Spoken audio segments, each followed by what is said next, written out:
Je ne suis qu'un étudiant ordinaire, mais pour le président de l'université et mon conseiller pédagogique. Je suis un vrai cas, car je peux déclencher une crise cardiaque aiguë juste en mangeant une fondue chinoise. Même boire du thé arrive à m'empoisonner. Tous les grands hôpitaux de la ville ont une chambre VIP réservée à mon nom. Tout ça parce que je suis lié au système de toutes les afflictions. Non seulement je dois expérimenter au hasard chaque maladie de la liste, mais une fois que je survis à chacune et que je passe le stade critique, je gagne une immunité permanente contre cette maladie. L'organe correspondant est aussi amélioré de façon permanente. C'est comme ça que je deviens de plus en plus fort. En ce moment, de retour au dortoir, mes 3 colocs et moi sommes bien occupés. On prépare nos sauces pour la fondue, sans même remarquer que quelqu'un nous filme. Puis, une voix s'élève dans la pièce. Alors, elle est bonne cette fondue? Je suis encore en train de mélanger ma sauce. Sans même lever la tête, tu vois pas que je suis en train de la préparer? J'ai même pas encore goûté. Alors, tu me diras ce que ça donne quand t'auras vraiment essayé. Si t'as faim, assieds-toi et mange avec nous. Au moment où je me retourne, ma voix se brise. Monsieur Léo! Qu'est-ce que vous faites là? Monsieur Léo ricane, si je n'étais pas venu. Qui sait ce que vous auriez cuisiné la prochaine fois? Tout le monde, debout. Ce seul cri fait sursauter mes 3 colocs qui se lèvent d'un bond. Je suis le seul à rester assis, figé. Digne. Hôte éligible détecté. Liaison du système en cours. Je me fige une seconde, puis une joie pure explose dans ma poitrine. Ça y est. J'ai enfin été choisi. À partir d'aujourd'hui, moi aussi j'ai un cheat. Liaison du système terminée. Félicitations. Hôte lié avec succès au système de toutes les afflictions. Ce système a soigneusement sélectionné des centaines de maladies pour l'hôte. Fractures, tumeurs malignes, leucémie, maladie cardiaque, et bien d'autres. L'hôte peut maintenant choisir une maladie à expérimenter. Mon sourire se fige. Mon expression passe de la joie au choc. Et enfin à l'incrédulité la plus totale. Les systèmes des autres donnent de l'argent et des super-pouvoirs. Le mien me refile un catalogue de maladies. Aucune réponse détectée. Le système va maintenant choisir pour le compte de l'hôte. Félicitations. L'hôte a reçu infarctus aigu du myocarde. Merde. Ce système maudit est vraiment sérieux. Tous les autres systèmes aident leur hôte à devenir plus fort et à atteindre les sommets, alors pourquoi j'ai hérité de cette saloperie? Je reviens à la réalité et regarde mon conseiller, Monsieur Léo. C'est un bouillon à la graisse de bœuf que j'ai spécialement ramené de ma ville natale. Il est riche et parfumé. Pourquoi ne vous asseyez-vous pas pour en goûter un peu? Monsieur Léo n'en croit pas ses oreilles. Il se demande même s'il a mal entendu. Cet étudiant sait très bien qu'il est le conseiller et n'a pas la moindre peur. En plus, il l'invite à s'asseoir et à manger. Monsieur Léo est au bord de l'implosion. Pourquoi es-tu encore assis? Lève-toi, tout de suite. Je fronce les sourcils et me lève lentement. Une main pressée contre ma poitrine. Monsieur Léo, baissez d'un ton. Je suis cardiaque. Monsieur Léo ricane, j'ai examiné tous les dossiers médicaux des nouveaux de cette année. Je sais exactement qui a quoi. Essayer de simuler une maladie devant moi, c'est vouloir apprendre à un vieux singe à faire la grimace. Il fonce sur moi et aboie. Ton nom? Mal, très bien, mal. Vous 4, vous êtes en violation du règlement de la résidence pour utilisation d'appareils électriques non autorisés. Conformément au règlement de l'université, tes 3 colocataires reçoivent chacun un avertissement formel. Et toi, pour ton manque de respect et ton absence de remords, tu vas me rédiger une autocritique de 3000 mots pour ce soir. Si elle ne me satisfait pas, j'appelle tes parents. Monsieur Léo est absolument furieux. Le chat du direct s'enflamme de commentaires amusés. Ce mec a des nerfs d'acier. Zéro peur face à son conseiller. T'as pas vu que le conseiller est sur le point de péter un câble? Ce type va avoir droit à un traitement de faveur pour les 4 prochaines années. Pendant que le chat s'emballe, je reprends la parole. Conseiller Léo, pourriez-vous baisser la voix, s'il vous plaît? Je suis vraiment cardiaque. Mes 3 colocs me regardent avec une admiration totale. Mec, tu vas jusqu'au bout de ton personnage. Le conseiller Léo laisse échapper un rire exaspéré. Il tend la main et me plante violemment son doigt dans la poitrine. Tu ne sais vraiment pas quand t'arrêter, pas vrai? Il n'a même pas fini sa phrase que j'agrippe ma chemise, le visage tordu de douleur en un instant. Mon visage devient d'une blancheur cadavérique et mes lèvres virent au violet foncé. Je sens toute la chaleur se retirer de mon corps. Elle afflue vers mon cœur. La seconde d'après, je perds connaissance et m'effondre lourdement sur le sol. Le conseiller Léo reste là, abasourdi. Léna et sa collègue blêmissent aussi sous le choc. Mais Léna reprend ses esprits la première. Elle se précipite et me colle la caméra sur le visage pour un gros plan. Son geste ramène tout le monde à la réalité. Vite, allez chercher le docteur Vera, panique le conseiller Léo. Il tombe à genoux à côté de moi, complètement désemparé. Le direct s'enflamme. Hallucinant, son jeu d'acteur est dingue. Il a simulé une crise cardiaque sur commande. C'est une des plus foudroyantes. On dirait qu'on va bientôt pouvoir assister à ses funérailles. Ce commentaire a à peine le temps de défiler à l'écran que mon état empire. Toute force m'abandonne et mon corps devient complètement inerte. Le conseiller Léo, qui était enragé il y a à peine un instant, est maintenant à genoux et me soutient dans ses bras. Le visage ruisselant de larmes. Mal, tiens bon. S'il te plaît, ne meurs pas. Mes colocataires restent figés, silencieux. Le conseiller Léo, qui jouait les caïds il y a quelques secondes à peine, est maintenant au sol, sanglotant et me suppliant de survivre. C'est à ce moment-là que le président Dorian déboule, suivi d'un groupe de responsables de l'université. Ils attendaient en bas pour une interview prévue avec les médias quand, en plein milieu, on est venu les prévenir qu'un étudiant à l'étage venait de faire un arrêt cardiaque. Le président Dorian arrive, complètement essoufflé. Et la première chose qu'il voit, c'est mon visage d'une blancheur fantomatique. C'est le trou noir dans son esprit. Sérieusement, à ce point? Ça ne fait pourtant que quelques minutes. Comment peut-il être déjà aussi blême? Les étudiants d'aujourd'hui sont-ils donc si fragiles? Ils tournent en rond comme un lion en cage. Parce que si un étudiant meurt sur le campus, quand le ministère de l'Éducation viendra frapper à sa porte, c'est lui, le président, qui sera en première ligne. Tout ça, sous le regard anxieux de tous les témoins. Le docteur Vera, le médecin du campus, arrive en courant avec sa mallette médicale. Poussez-vous, laissez-moi passer. Je suis le médecin du campus. Mais à l'instant où elle aperçoit mon visage, elle a un mouvement de recul. Tous ceux qui assistent à la scène sentent leur cœur se serrer. Le président Dorian s'avance précipitamment. Docteur Vera, quelle est la gravité de la situation? Le docteur Vera m'écarte les paupières et les examine attentivement. Puis elle se relève et lance d'un ton sec, ses pupilles sont complètement dilatées et vous me demandez si c'est grave? Pourquoi est-ce que vous vous agglutinez tous autour de lui? Vous voulez l'asphyxier? Reculez, tous. Quelqu'un a appelé les secours? Allez ouvrir le portail principal pour laisser entrer l'ambulance, et vite. Elle n'a que faire des formalités en cet instant. Un étudiant est en train de mourir. Pourquoi garder son sang-froid dans une telle situation? Ces paroles s'abattent sur la pièce comme un coup de foudre. Tout le monde blêmit en reculant précipitamment. Le conseiller Léo, lui, est complètement pétrifié. Il reste là, seul et hébété, avec une seule pensée qui tourne en boucle dans sa tête, ce n'est pas possible. Il a seulement haussé un peu la voix, comment mal a-t-il pu en arriver là par sa faute? Le président Dorian se tient à proximité, tremblant de tous ses membres. Il était venu aujourd'hui, prêt pour une interview détendue avec les médias. Et maintenant, tout part en vrille. Il joint les mains, et prie en silence tous les dieux qu'il connaît. S'il vous plaît, ne mourrez pas, mal, s'il vous plaît. Tous les membres de l'administration regardent dans un silence tendu le docteur Vera pratiquer le massage cardiaque. La sueur coule sur son visage, mais au bout de 2 minutes, elle s'arrête. Elle éclaire mes yeux avec une lampe de poche, puis vérifie mon pouls dans mon cou. Puis elle lève les yeux vers le président Dorian et secoue lentement la tête. Le président Dorian sent une main invisible se refermer sur sa gorge. L'air de la pièce semble se glacer. Son esprit est complètement paralysé. Il est incapable de réagir. Le conseiller Léo, à côté de lui, affiche exactement la même expression. C'est fini. Tout est fini, président Dorian. Nous devrions d'abord renvoyer les autres étudiants dans leur chambre. Le président Dorian reprend enfin ses esprits. Le vice-président Owen soupire en hochant la tête d'un air absent. Il voit bien que le président Dorian a complètement perdu son sang-froid. Il se tourne vers les autres conseillers. Ramenez les étudiants dans leur chambre. Le président Dorian sait que cette affaire ne pourra pas être étouffée. L'équipe de télévision est toujours en direct et l'histoire de l'étudiant mort de peur à cause d'un conseiller pour une fondue chinoise en plein dortoir est sur le point de devenir virale. Président Dorian, l'ambulance est là. Le président Dorian hoche la tête. Il n'a rien à dire. Parce que dans l'état où je suis, aller à l'hôpital me semble être une perte de temps. Autant aller directement à la morgue.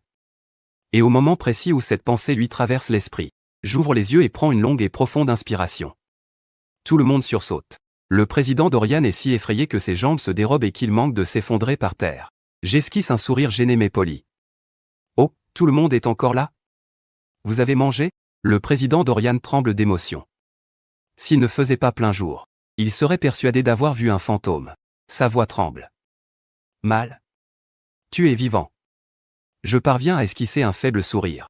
Je ne suis pas mort, mais pas tout à fait revenu non plus. Mon cœur me fait encore très mal.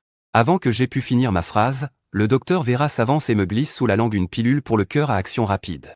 Mal, tiens bon. Les secours sont en route. Au même moment, des ambulanciers se précipitent dans la pièce et commencent un examen rapide. Puis, d'un geste rapide, ils m'installent sur un brancard. Le président Dorian se précipite pour les suivre. Sans hésiter, un ambulancier l'arrête. « Vous êtes de la famille ? » ? « Non. Je suis le président de l'université. » L'ambulancier lui jette un regard sceptique. « Le président de l'université ? Pourquoi a-t-il l'air plus paniqué qu'un parent ? » Ce que l'ambulancier ne sait pas, c'est que je viens littéralement de mourir une fois. Alors évidemment, tous les responsables ici présents sont au bord de la crise de nerfs. En ce moment, je suis un problème sur pattes pour eux. Bien sûr qu'ils sont terrifiés. D'autres s'empressent de le soutenir. C'est exact, c'est le président de l'université d'agriculture. Vous pouvez vérifier sur Internet. L'ambulancier acquiesce. D'accord. Vous pouvez venir, mais prévenez sa famille immédiatement. Si une opération est nécessaire, il nous faudra leur signature. Le président Dorian a à peine passé la porte de l'ambulance qu'il entend ma faible voix. Laissez Lena monter aussi. J'ai entrevu son badge de presse un peu plus tôt. Honnêtement, avoir une caméra braquée sur moi a quelque chose d'étrangement rassurant. Lena, de son côté, n'a aucune intention de rater des images pareilles. En quelques minutes depuis mon évanouissement, le direct a déjà dépassé les 30 000 spectateurs. Absolument. On filme chaque seconde. Avec Lena à bord, je me redresse légèrement sur le brancard. Et j'adresse un faible sourire à la caméra. Tout le monde me dévisage, abasourdi et sans voix. Bordel, il est à l'article de la mort et il continue de jouer pour la caméra. En voyant cette caméra, je me sens sincèrement rassuré. L'ambulance quitte rapidement le campus, suivie par un convoi de plus d'une douzaine de berlines noires. L'agent de la circulation posté au carrefour fixe la scène pendant une seconde. Puis il saute sur sa moto et déclenche la sirène pour ouvrir la voie. Tous les conducteurs sur la route sortent leur téléphone pour immortaliser la scène. Mais c'est quoi ce cortège de dingue ? Il doit y avoir un gros bonnet dans cette ambulance. Pendant ce temps dans l'ambulance je n'ai même pas eu le temps de dire un mot à Lena pour le direct que ma tête bascule sur le côté. Et je perds à nouveau connaissance. Mon effondrement terrifie le secouriste à bord. Il me branche immédiatement à tous les appareils disponibles et m'injecte un stimulant cardiaque. Heureusement après une rapide vérification l'ambulancier confirme que je me suis seulement évanoui. Ma respiration est faible mais présente, il soupire de soulagement puis se tourne vers Lena. Mademoiselle Lena, savez-vous ce qui lui est arrivé ? Il demande ça pour avoir une meilleure idée de mon état. Afin de pouvoir faire une évaluation préliminaire et identifier la cause plus rapidement, Lena hoche la tête oui. On était justement en train de le filmer quand c'est arrivé, le secouriste la presse de questions.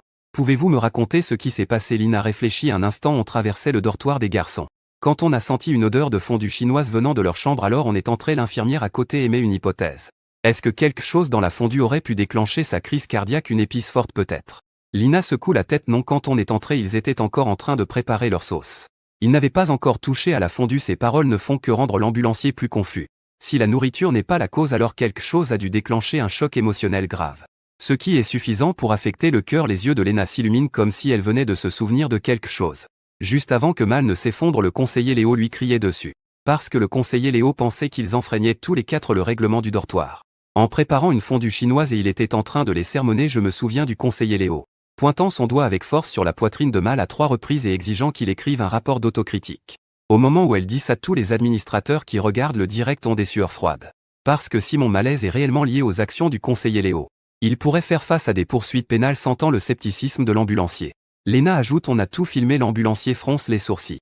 Le simple fait de se faire crier dessus ne devrait pas suffire à déclencher une crise cardiaque, n'est-ce pas? Lena y réfléchit.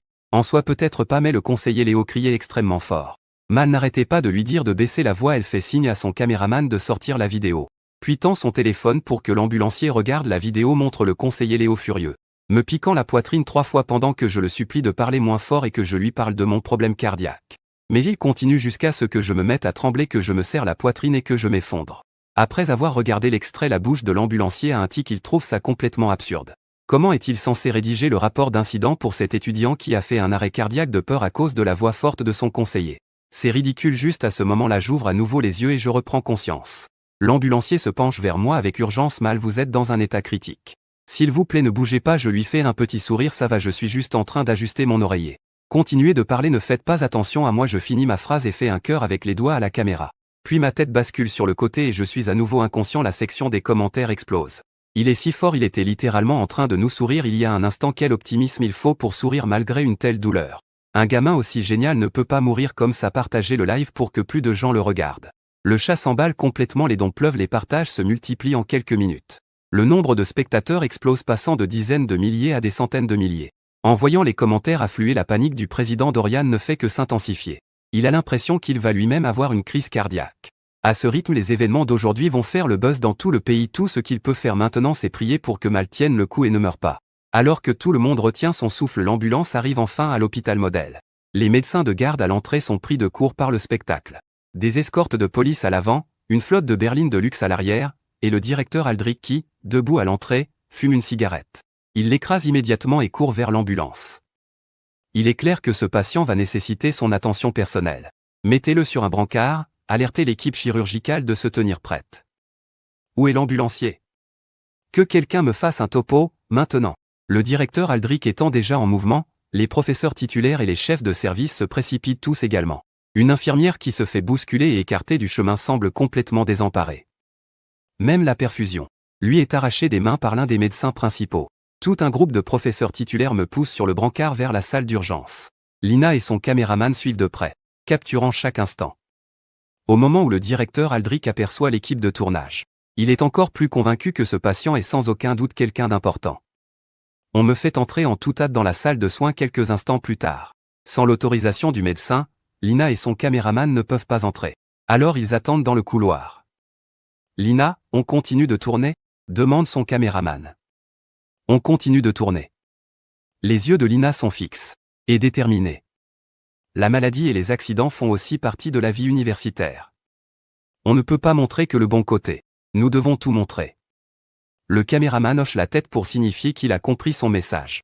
En effet, depuis qu'ils ont commencé à suivre Mal, l'audimat n'a cessé de grimper.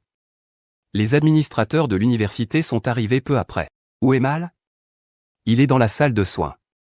Il procède à une évaluation complète en ce moment même, répond Lina.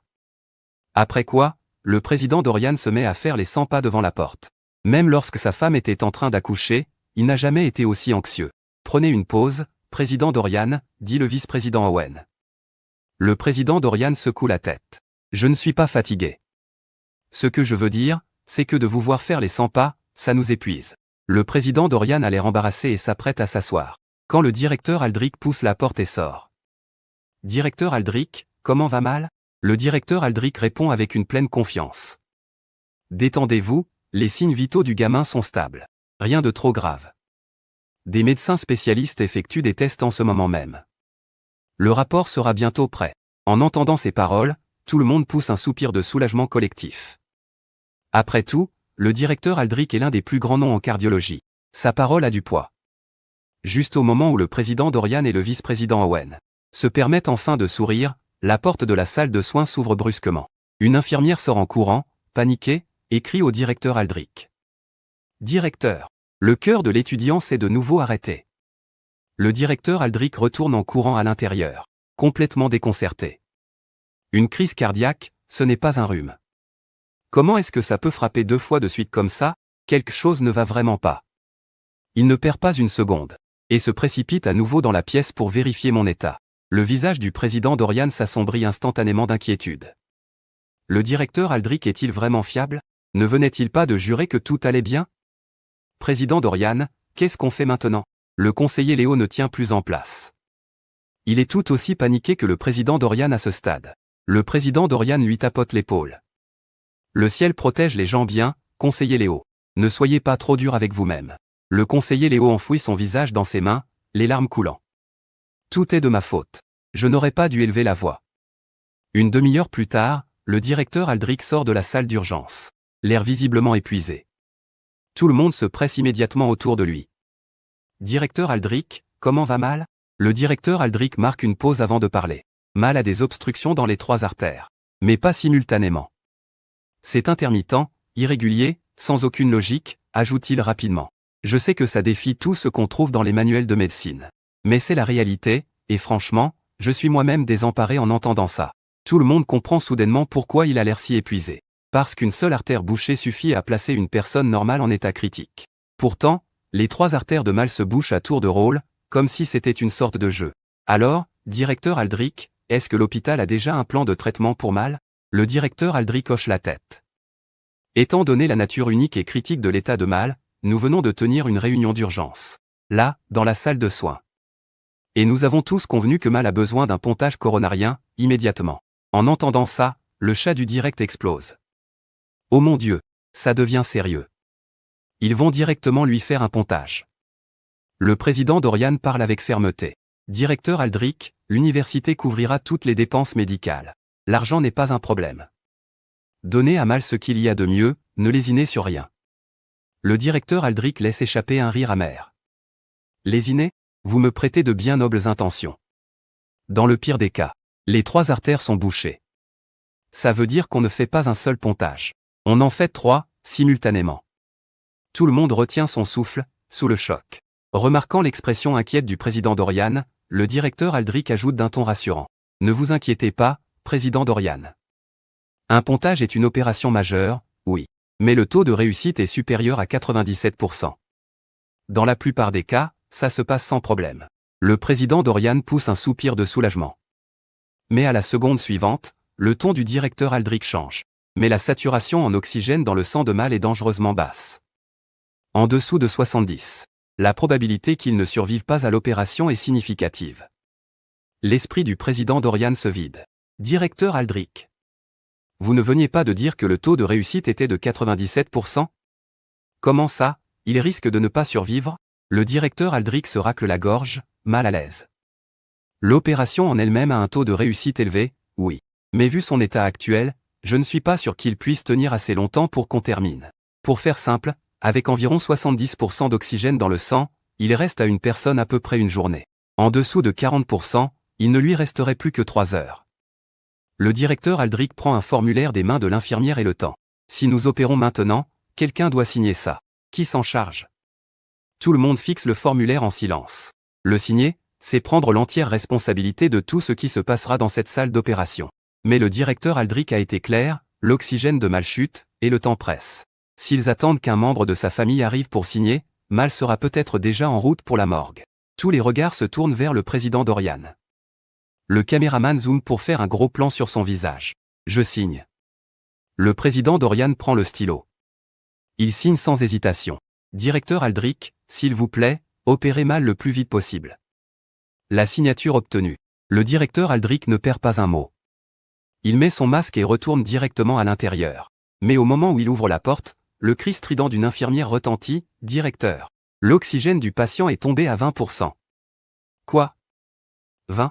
Vous vous foutez de moi? Le directeur Aldrich se précipite à l'intérieur et ordonne de commencer l'opération immédiatement. À l'extérieur de la salle de soins, un silence de mort. Le visage du président Dorian est cendré. La main qui vient de signer le formulaire ne peut s'arrêter de trembler. Le chat du direct se remplit de commentaires. Une pensée pour le président Dorian. L'encre est à peine sèche et le patient va mourir. C'est pas un peu tôt pour dire ça? Le directeur Aldrich n'a pas encore baissé les bras. Mec, tu sais ce que ça veut dire, 20% d'oxygène? Le temps qu'ils finissent de préparer le pontage. Le patient sera déjà bon pour la morgue. Un si bon gamin, mort de peur, comme ça. Maintenant, le conseiller et le président sont fichus aussi. Ces deux-là risquent des poursuites pénales. À cet instant, la lumière rouge au-dessus de la porte de la salle d'opération s'allume. Les mots « opération en cours » brillent de mille feux. Le président Dorian joint les mains et prie de tout son cœur. Il fait un vœu, si Mal survit, il traitera ce garçon comme son propre fils. À midi, le président Dorian est affalé sur une chaise dans le couloir, comme s'il avait vieilli de 10 ans en une nuit. Président Dorian, pourquoi ne rentrez-vous pas vous reposer? Nous allons monter la garde ici. Lena et son collègue ont déjà pris le relais et dormi un peu, mais le président Dorian et le conseiller Léo n'ont pas bougé de devant la porte. De toute la nuit, on dirait qu'ils ont les yeux injectés de sang. Le président Dorian secoue la tête. On a tenu jusqu'ici, ce n'est pas un peu plus qui va nous tuer. Quel que soit le résultat, je veux l'entendre de mes propres oreilles. En entendant cela, les spectateurs du direct sont émus. Si seulement les choses avaient été différentes depuis le début. S'il avait simplement parlé correctement à ses élèves. Ça ne se serait pas terminé comme ça. Pour être juste, on ne peut pas vraiment en vouloir au conseiller, cela dit. Pas vrai? Qui aurait pu penser qu'élever la voix pouvait déclencher une crise cardiaque? Je parie que nos profs regardent ce direct aussi. La voix de mon professeur était nettement plus basse ce matin. Ce type, à lui seul, a forcé tous les professeurs du pays à parler doucement. Une légende absolue. Attendez, l'opération dure depuis plus de 10 heures, c'est bien ça? Aussi longtemps? Il est déjà mort? Impossible, s'il était mort. On l'aurait déjà sorti. Plus l'opération dure longtemps, meilleur est le signe. Ce commentaire a à peine défilé que les portes de la salle d'opération s'ouvrent brusquement. Le directeur Aldrich et un groupe de professeurs émérites sortent en s'épongeant le front. Se précipitant déjà vers le bureau, le président Dorian et les autres se lèvent d'un bond. Mais le groupe passe juste devant eux comme s'ils n'étaient même pas là, bouillonnant d'excitation. Je n'ai jamais rien vu de tel de toute ma carrière. Heureusement que j'ai enregistré toute l'opération. Je rentre directement chez moi pour écrire l'article. Personne ne touche à mes données. Foutaise. On a tous participé à cette opération ensemble, pourquoi devrais-tu être le seul à en tirer le mérite? Exactement. Si ma technique de pontage n'avait pas été aussi précise, tu penses que son taux d'oxygène serait remonté aussi vite? Oh, arrête de te vanter. Son manque d'oxygène aurait dû le tuer depuis longtemps. La raison pour laquelle il a survécu n'a rien à voir avec ta vitesse. Il se passe tout autre chose. En voyant les professeurs disparaître au bout du couloir, le président Dorian se précipite et rattrape le directeur Aldrich. Directeur Aldrich, quelle est la situation? L'opération a-t-elle réussi? Le directeur Aldrich se frappe le front et affiche un large sourire. Détendez-vous. L'opération est une réussite totale. Ce gamin a une chance incroyable. Il y a eu plusieurs crises pendant l'opération.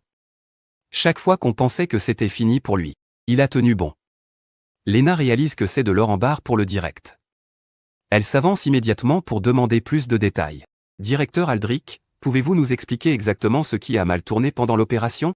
Bien sûr. Le visage du directeur Aldrich s'illumine alors qu'il commence son récit. Au moment où le président Dorian a signé ce formulaire, le taux d'oxygène dans le sang de Mal est tombé à 20%. Les humains ont besoin d'oxygène pour survivre, tout comme nos organes. En dessous de 20%, chaque organe du corps est pour ainsi dire en train d'étouffer. Ce genre de privation d'oxygène cause des dommages irréversibles. Si ça continue de chuter, le corps lâche et la mort cérébrale s'ensuit. Honnêtement, quand Mal a atteint les 20%, on avait déjà tiré un trait sur toute chance de l'amener sur la table d'opération. Mais il a tenu le coup à 20% d'oxygène dans le sang, jusqu'à ce qu'on termine le premier pontage. C'est plus que rare. C'est une première mondiale. En voyant le directeur Aldrich encore si animé après plus de 10 heures au bloc opératoire, tout le monde comprend enfin à quel point il est extraordinaire que Mal ait survécu assez longtemps pour ne serait-ce qu'atteindre la table d'opération point modèle. Les dons inondent le direct. Il a survécu avec 20% de saturation en oxygène. Ce type est-il seulement humain? Pas étonnant que ses professeurs pètent les plombs. Pour quiconque travaille dans la médecine, ce cas est une découverte unique. Cette opération, c'était comme arracher quelqu'un, directement des griffes de la faucheuse. Demande de la faucheuse pour prendre un étudiant, retiré. Ses ancêtres ont dû bosser comme des dingues là-dessous, en tirant toutes les ficelles possibles. Ils ont probablement cramé des siècles de bon karma. Ses ancêtres? C'est le seul diplômé de l'université de toute la lignée familiale. Il ne peut absolument pas mourir. Alors c'est ça, l'étudiant moderne. Fragile mais increvable. Et le nombre de spectateurs qui grimpe encore de 30 000. Lena est absolument ravie. Directeur Aldrich, à part la faible saturation en oxygène, y a-t-il eu d'autres complications pendant l'opération? Oh, bien trop pour les compter. Le directeur Aldrich commence à les énumérer sur ses doigts. Spasmes artériels simultanés, fibrillation ventriculaire, arrêt cardiaque, arythmie. Pendant cette opération, Mal a donné à toute notre équipe de chirurgie cardio-thoracique plus de sujets de conversation qu'une décennie de cas normaux. Il a présenté toutes les complications possibles, comme dans un manuel. Une valeur clinique incroyable. Lena écoute, les yeux écarquillés. Elle ne sait pas trop si elle doit féliciter le directeur Aldrich ou plaindre Mal pauvre gamin.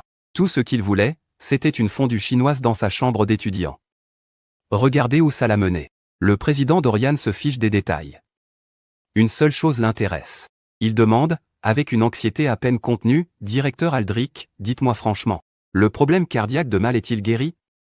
Le directeur Aldrich hoche la tête. C'est là que ça devient étrange. Une fois que nous avons terminé les 3 pontages, ses artères ont complètement cessé de se boucher. Et d'après les derniers résultats des tests, le cœur de Mal est maintenant plus fort que celui d'un athlète professionnel. C'est la partie que personne d'entre nous ne peut expliquer.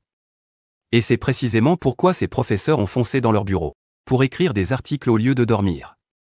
Si nous pouvons comprendre pourquoi le cœur de Mal est devenu si puissant, cela pourrait être une avancée majeure pour la médecine cardiaque.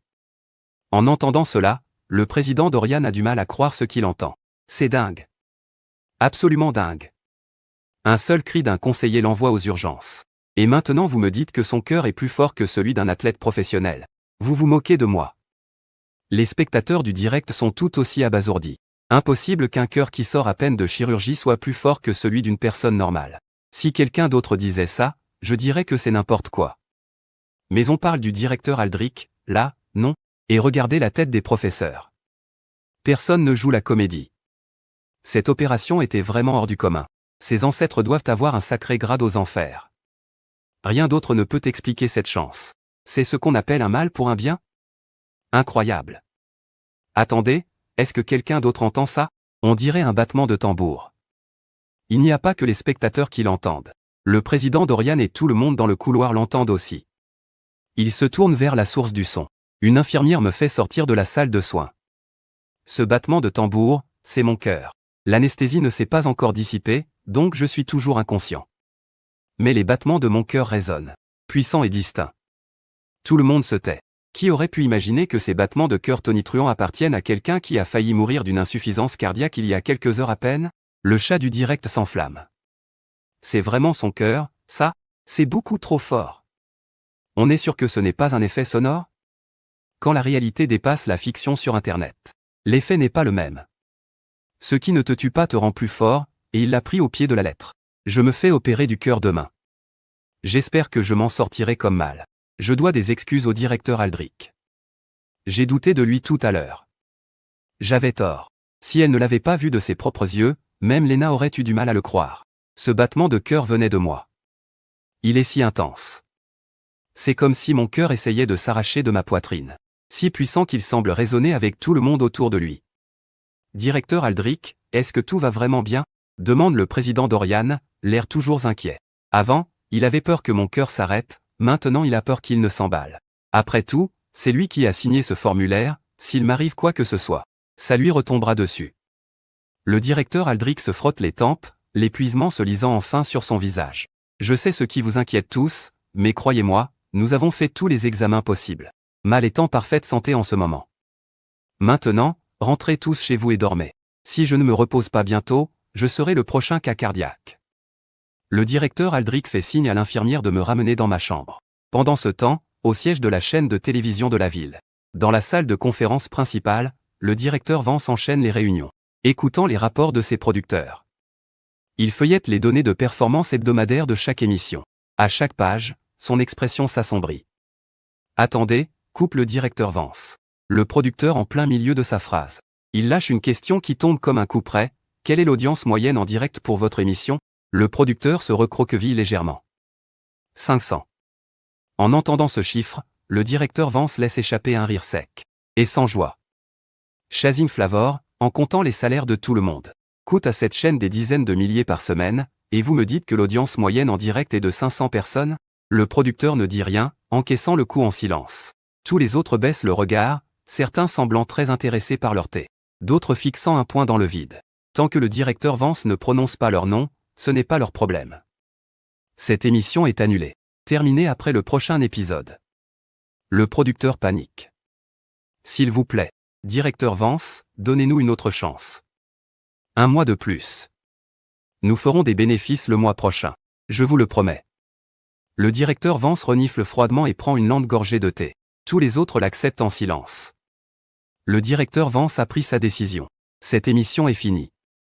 Remarquant le manque d'énergie autour de la table, le directeur Vance dit les choses clairement. Ne vous laissez pas tromper par la taille de notre chaîne. Nous perdons de l'argent de tous les côtés. Nous avons plus de 40 programmes, peut-être que 2 ou 3 sont vraiment rentables. Le reste tourne à perte. Si ça continue, nous serons tous au chômage et cette chaîne fermera.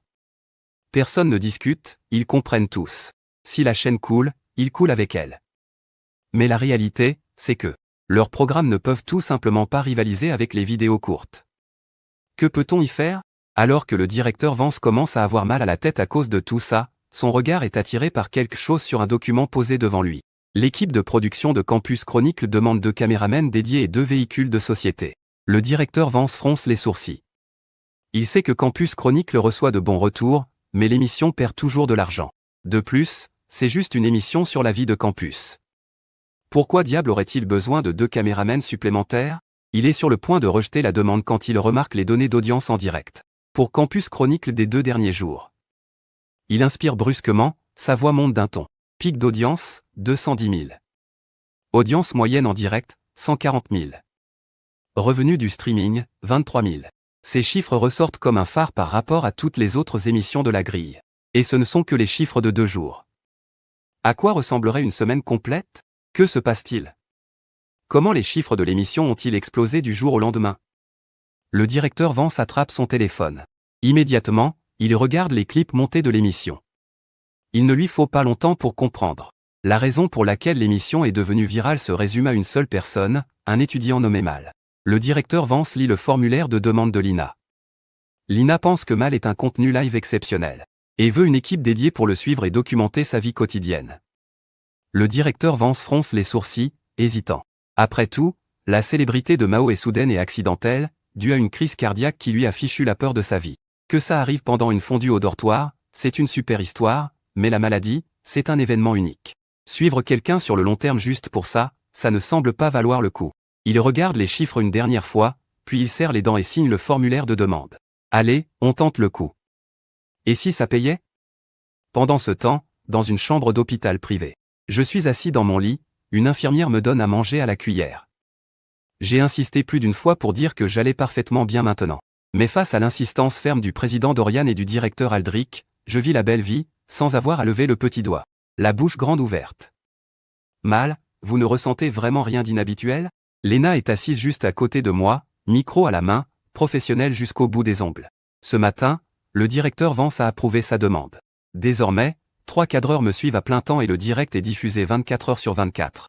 J'ai personnellement donné mon accord pour tout ça, y compris pour les négociations sur les revenus des dons en direct. Et d'autres détails. Merci de demander, mademoiselle Lena. Je me sens vraiment beaucoup mieux. Mon cœur ne me fait plus mal et je me sens léger comme une plume depuis que je me suis réveillé. Je pouvais le sentir. Mon cœur est différent maintenant. Il est plus fort, après tout. Le cœur est le moteur central du corps, il pompe le sang dans tous les recoins, comme le moteur d'une voiture de course. Et en ce moment, mon cœur est probablement le cœur le plus puissant de la planète. Comment pourrais-je ne pas me sentir incroyablement bien? Mais avant que je puisse en profiter longtemps, le carillon du système résonne de nouveau dans ma tête. Digne. Félicitations, hôte. Vous avez survécu à une maladie et gagné 200 fausses pièces. Une nouvelle maladie a été préparée pour vous. Veuillez faire votre sélection. Mon visage se crispe instantanément. Merde. Ce maudit système ne s'arrête donc jamais. C'est quoi ce bordel? Il a une fonction de matchmaking automatique? Il se croit dans un jeu classé ou quoi? Réprimant l'envie d'insulter le système à voix haute, j'examine attentivement les options proposées. Cette fois, le système présente 3 choix, empoisonnement, fracture, mort subite cardiaque. Je reste silencieux. J'ai déjà vécu la mort subite cardiaque. Franchement, c'était brutal. Même en sachant que ça ne me tuera pas vraiment, la douleur n'est pas réduite d'un iota. La sensation d'une crise cardiaque qui se répète encore et encore. Ce n'est pas quelque chose que je suis prêt à revivre de sitôt. Une fracture, ça semble gérable, mais je me suis déjà foulé la cheville. Et je sais que ce genre de douleur, ce n'est pas une partie de plaisir non plus. Peut-être que l'empoisonnement est la meilleure solution. Un qui agit vite, de préférence. Au moins, ce serait rapide. L'hôte a fait une sélection. Prochaine maladie, empoisonnement. C'est tout? Je regarde, incrédule. Je m'attendais au moins à ce que le système me dise de quel type d'empoisonnement il s'agissait, pour que je puisse me préparer mentalement. Et ça passe pour une notification? Mal, ça va? En remarquant mon expression, Lena suppose que mon cœur me joue encore des tours. Je me force à sourire et secoue la tête. Ça va. Je pensais juste à quelque chose d'un peu désagréable. À peine ai-je prononcé ces mots que la porte s'ouvre. Et le président Dorian entre avec un groupe d'administrateurs de l'université. Mal, comment vous sentez-vous? Je me redresse vivement en souriant. Merci d'être venu. Je me sens beaucoup mieux. D'ailleurs, président Dorian, j'ai entendu dire que l'université avait couvert les frais de mon opération. Je devrais vraiment. Avant que je puisse finir, le président Dorian écarte mes paroles d'un geste de la main. Mal, c'est arrivé parce que l'université a manqué à son devoir. C'est de notre faute. La moindre dépense médicale sera entièrement prise en charge par l'université. Vous n'avez pas à vous soucier d'un seul centime. Et ceci, veuillez l'accepter. C'est un petit geste de notre part à tous. Juste devant la caméra, le président Dorian me met 50 000 yuan en liquide directement dans les mains. Je suis abasourdi. président Dorian, c'est beaucoup trop généreux. Avant que je puisse refuser, le président Dorian déclare d'un ton ferme, ces 50 000 sont une contribution collective du corps professoral et du personnel. C'est pour ton rétablissement. Concentre-toi sur ta guérison, Mal.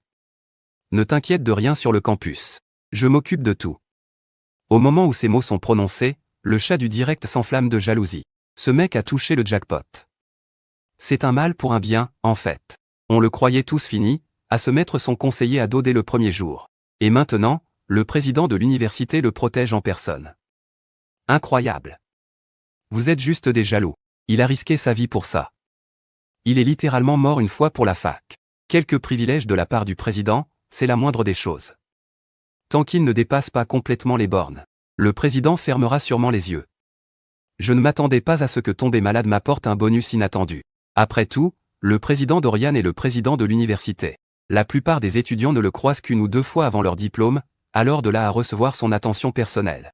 Je saisis parfaitement l'ambiance et je réponds avec une émotion qui sonne sincère, ne vous inquiétez pas, président Dorian. Je vais étudier dur et être à la hauteur des attentes de tout le monde. Je deviendrai quelqu'un de digne de cette école et de cette société. L'ambiance dans la pièce vient de changer du tout au tout. Lena, sur le côté, est complètement perdue. C'est censé être un direct décontracté sur la vie du campus. Mais maintenant, avec la poignée de main et le discours émouvant, on se croirait moins dans un documentaire étudiant, et plus dans la visite d'un homme politique aux plus démunis. Une fois les amabilités avec la direction de l'école terminées, le conseiller Léo apparaît enfin. Il s'approche de mon lit et fond en larmes. Je suis tellement désolé, Mel. C'est entièrement de ma faute. Je n'aurais jamais dû élever la voix contre toi. Je te promets qu'à partir de maintenant, je parlerai toujours tout bas. Je ne referai plus jamais la même erreur. Assis sur mon lit d'hôpital. Je suis stupéfait. C'était un moustique ? Lena est tout aussi perplexe.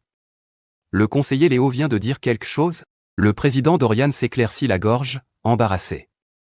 Conseiller Léo, vous pouvez parler un peu plus fort. Ça va aller. Le conseiller Léo hoche la tête et ses lèvres continuent de bouger, mais une fois de plus, personne ne peut déchiffrer un seul mot. Le direct explose de rire. Il est traumatisé à vie.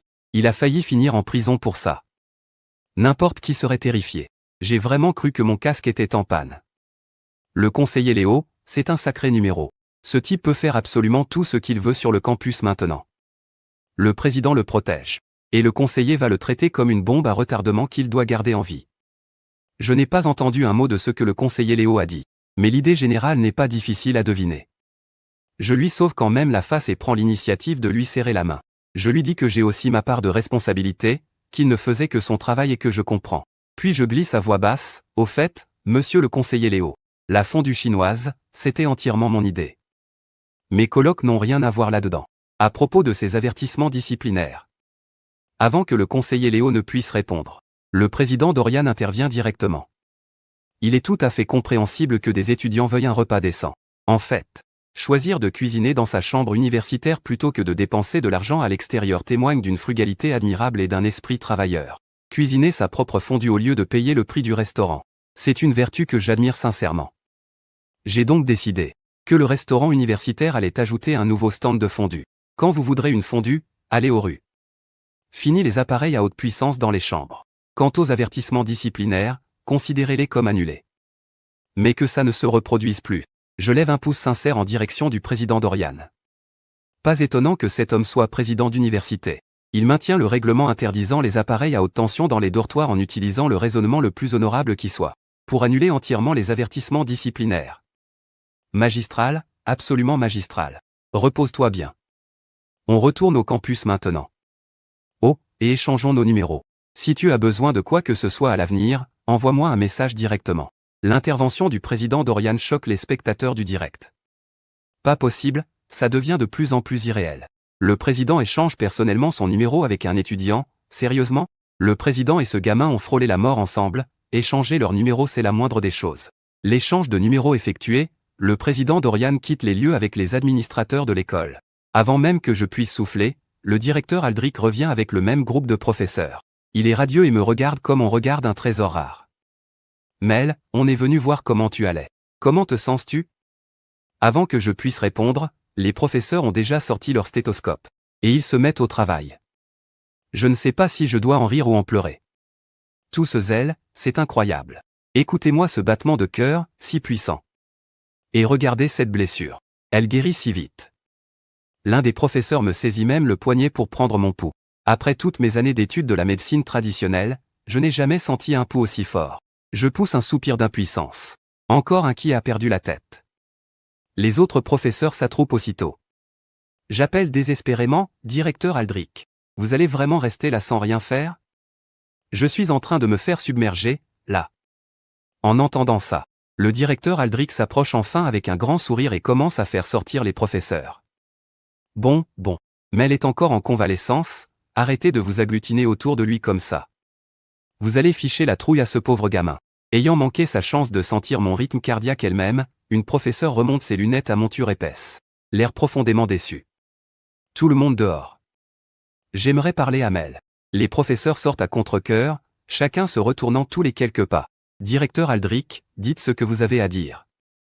Je peux l'encaisser. Voyant mon expression sérieuse, le directeur Aldrich se met à rire. Détends-toi, je ne suis pas là pour t'annoncer que ton état est critique. Je suis ici parce que ton corps est différent de tous les autres. L'as-tu remarqué? Mon cœur se serre. Oh non, ils ont compris. Ils ne vont quand même pas me découper en morceaux pour m'étudier. Si. Mais l'expression du directeur Aldrich est des plus sérieuses. Je n'ai jamais rencontré de patient avec une constitution comme la tienne. Absolument tous les indicateurs sont terribles. Tu es constamment au seuil de la mort. Et pourtant, tu refuses tout simplement de mourir. En plus de ça, la capacité d'auto-guérison de ton corps est remarquable. Tes blessures se referment plus vite que tout ce que j'ai jamais vu. Tout ce qui t'est arrivé jusqu'à présent ne peut être décrit que comme une série de miracles médicaux. Pour nous, les médecins, un patient comme toi est un véritable trésor caché. Tu vaux absolument la peine d'être étudié. Je garde un sourire de façade. Mais à l'intérieur, je suis déjà en train de me tortiller. Comme s'il lisait dans mes pensées. Le directeur Aldrich me rassure. Allons, pas la peine d'être nerveux. C'est un hôpital en bonne et due forme et je suis un vrai médecin. Je ne mettrai jamais ta vie en danger. Je suis ici aujourd'hui pour te proposer un accord entre toi et l'hôpital. Jette un œil d'abord. Il sort un document de sa mallette et me le tend. Je feuillette quelques pages. Sincèrement surpris. Tout ce que j'ai à faire, c'est venir pour des bilans de santé réguliers et je reçois des primes de recherche, c'est exact. Le directeur Aldrich hoche la tête avec un sourire. Et à l'avenir, tout traitement médical dans notre hôpital bénéficiera automatiquement d'une réduction de 80%, y compris la partie que ton assurance ne couvre pas. Cet accord représente tout pour moi, parce que ce foutu système ne m'apporte que des maladies et de la souffrance, jamais d'argent. L'école a couvert les frais de l'opération du cœur cette fois-ci. Mais quand sera-t-il pour la prochaine maladie? C'est ça qui m'inquiète le plus. L'idée de mourir simplement parce que je ne peux pas payer le traitement, ce serait une blague tragique. Alors, cette réduction de 80% inscrite dans l'accord, c'est une véritable bouée de sauvetage. Directeur Aldrich, vous êtes absolument sûr que vous n'allez pas me charcuter, n'est-ce pas? Le directeur Aldrich éclata de rire. Oh, j'adorerais, mais la loi me l'interdit. Signé en toute confiance. Vous avez une équipe de tournage qui vous suit 24 heures sur 24, vous pensez vraiment que je tenterai quoi que ce soit? J'ai hoché la tête et j'ai signé mon nom sur l'accord. 2 exemplaires, un pour chacun d'entre nous. Avant de partir, le directeur Aldrich sort son téléphone. Échangeons nos contacts. La prochaine fois que vous aurez besoin de venir, envoyez-moi simplement un message à l'avance et je m'occuperai de tout. À l'instant où il dit ça, le direct s'enflamme. Mon Dieu, c'est le directeur de l'hôpital de la ville. L'homme qui arrache les gens des mains de la faucheuse. Ce gars-là est vraiment en train de percer. Une seule maladie et il a le président de l'université et le directeur de l'hôpital de son côté. Tu crois que n'importe qui peut faire ça? T'as pas entendu le directeur Aldrich? C'est parce que la constitution de Mal est si particulière qu'il bénéficie d'un tel traitement. Particulière, c'est le mot. Surtout fragile. Oubliez fragile. Avouez-le, il est fragile mais increvable. Je le baptise donc Crunch Shark. Je fais moi-même défiler les commentaires du direct d'un air distrait. Et quand je vois le nom Crunch Shark, j'éclate de rire. Et je change immédiatement mon nom d'utilisateur en Crunch Shark. Une semaine plus tard, je sors de l'hôpital. De retour en cours. J'étudie et je vis comme un étudiant normal. En moins d'une semaine, impossible de me distinguer d'un autre étudiant. Comme si la personne qui avait fait une crise cardiaque était quelqu'un d'autre. Lena et son équipe me suivent depuis une semaine entière, mais l'audience ne grimpe pas. En fait, elle baisse. Toute l'équipe devient anxieuse. Si les chiffres continuent de chuter, Ça signifiera que mon heure de gloire est terminée, et ils n'auront d'autre choix que de me laisser tomber. Et de trouver un autre sujet à couvrir. Léna, on continue de filmer ? Demande le caméraman, John, en se préparant à terminer son service. Léna me jette un coup d'œil, alors que j'erre sur le campus un peu plus loin. Elle serre les dents. On continue de filmer jusqu'à ce que la chaîne nous dise d'arrêter. On n'arrête pas son instinct de journaliste. Lui dit que s'accrocher à moi finira par payer. Et juste au moment où elle pense ça, je m'accroupis soudainement et je fonce dans les buissons, comme si je préparais quelque chose. Léna se fige, totalement déconcertée. John se précipite derrière moi et réussit à filmer la scène, je creuse la terre à main nue. Je suis tout excité. Mal, qu'est-ce que tu déterres ? Je souris. Un truc génial. Tu verras quand je l'aurai sorti. Il est évident que je suis ravi. Je n'arrête pas de marmonner en creusant, pas étonnant, dans une université d'agriculture. Je n'aurais jamais pensé tomber sur quelque chose d'aussi précieux en train de pousser dans les buissons. Heureusement que j'ai un œil de lynx. J'ai failli passer à côté sans le voir. Quelle trouvaille! Et sur ces mots, je l'arrache de terre avant que quiconque puisse faire un gros plan. Je sors vivement un sac en plastique noir que j'avais préparé, j'y fourre la chose et je le referme soigneusement. Puis, je cours directement vers ma chambre. En voyant ça, les spectateurs du direct sont abasourdis. Pourquoi a-t-il l'air si habitué? On voit bien que ce n'est pas la première fois qu'il fait ça. Ses mouvements étaient si fluides. Un seul geste net, du début à la fin. L'équipe de tournage, ne le lâchez pas. Je veux savoir ce qu'il vient de déterrer. Voyant le nombre de spectateurs remonter en flèche, Léna et John retrouvent soudain leur énergie et se mettent à courir pour ne pas me perdre. De retour à la résidence, je ferme la porte immédiatement. Rex, allongé sur son lit, regarde son téléphone. Il lève les yeux. Qu'est-ce qui se passe, Mal? Je suis encore essoufflé par ma course. Je sors le sac en plastique noir et je le déballe. Et, matez un peu ce que j'ai trouvé sur le campus. Rex fixe ce que j'ai dans la main et se gratte la tête. C'est quoi, ça? Je lève les yeux au ciel. Du ginseng sauvage. À croire qu'il y en a qui poussent sur le campus. Les yeux de Rex s'écarquillent. Les spectateurs du live sont tout aussi curieux. Question sérieuse, est-ce que du ginseng peut vraiment pousser sur un campus universitaire?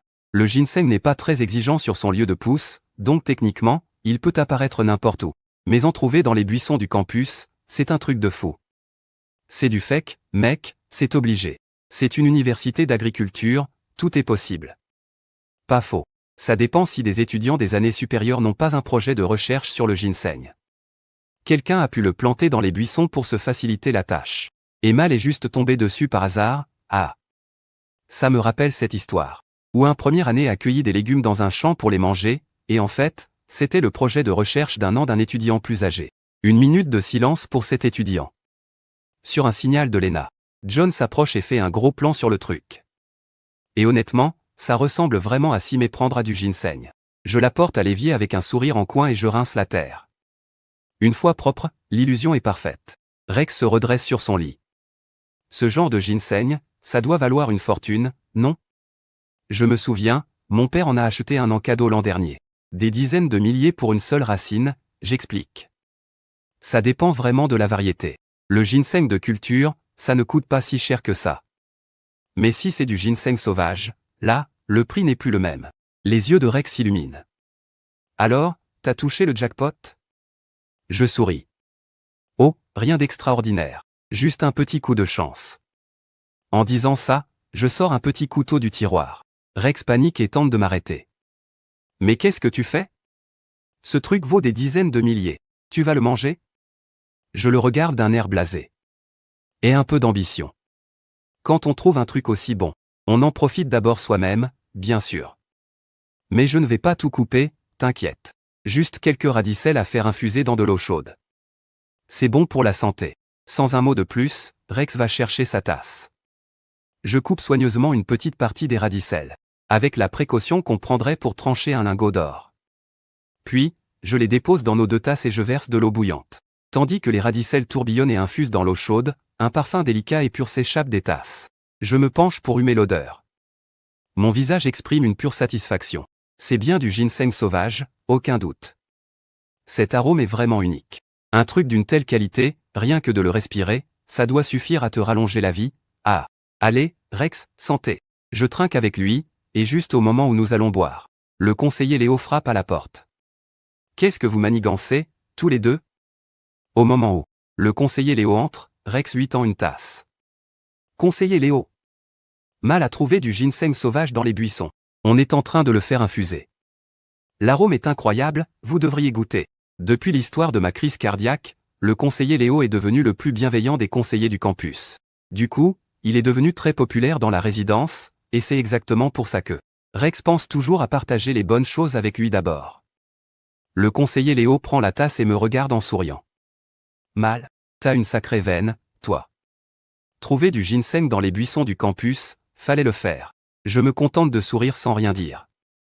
Lina saisit l'occasion. Conseiller Léo, est-ce que du ginseng peut vraiment pousser dans les buissons, ici, à l'université d'agriculture? Le conseiller Léo hoche la tête. Oui. Après tout, nous sommes dans une université d'agriculture. La plupart de nos cursus impliquent, d'une manière ou d'une autre, la culture et le greffage de plantes. Nous avons des champs de recherche officiels, bien sûr. Mais ils sont loin des résidences, alors certains étudiants essaient de gagner du temps. Ils plantent leurs sujets de recherche dans les buissons d'à côté pour pouvoir aller vérifier leur progression en douce. Officiellement, l'université l'interdit, bien sûr. Après tout, les conditions de culture sont complètement différentes de celles des terrains de recherche. D'habitude, ce sont les étudiants de première année qui font ce genre de blagues. Par le passé, on a déjà trouvé un légume ou un fruit qui poussait dans les buissons, mais du ginseng, ça, c'est vraiment bizarre.